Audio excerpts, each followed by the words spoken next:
Hello viewers, আসসালামু আলাইকুম। আশা করি সবাই ভালো আছেন। প্রতিনিয়ত আপনাদের মাঝে আজকে চলে আসলাম। আমি মোহাম্মদ নঈন ইসলাম ননী, নঈন ফ্লাইওভার ওনার বলতেছিলাম। ইতিমধ্যে আমাদের বেশ কিছু নিয়োগ আছে। বেশ কিছু নিয়োগের মধ্যে আপনাদের মাঝে আজকের যে নিয়োগটি শেয়ার করব সেটি হচ্ছে ব্রুনাই। ব্রুনাইতে আমাদের বেশ কিছু ওয়ার্ক অর্ডার পেয়েছি ইনশাআল্লাহ। ওয়ার্ক অর্ডারের মধ্যে আপনাদের থাকতেছে কনস্ট্রাকশন থাকতেছে এভেইলেবল।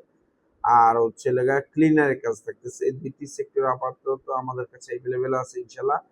খুব শীঘ্রই আরেকটি ভিডিও আপলোড হবে। তো তার আগে যারা ব্রুনাই যেতে চাচ্ছেন অবশ্যই আমাদের সাথে চাইলে দ্রুত যোগাযোগ করুন। আমাদের ফোন নাম্বার হচ্ছে 0986689769। এটি একদম স্বল্প খরচে যারা ক্লিনার এবং কনস্ট্রাকশন কাজে যেতে চাচ্ছেন একমাত্র তারাই যোগাযোগ করুন। আদার্স কোনো কাজ না, কনস্ট্রাকশন এবং কিনা স্বল্প কিছু নিয়ে আহামরি যে কিছু না, স্বল্প কিছু নিয়ে। তো ইনশাল্লাহ দ্রুত চাইলে আমাদের সাথে যোগাযোগ করতে পারেন। তো ভিউয়ার্স অবশ্যই ভালো থাকবেন। আল্লাহ হাফেজ।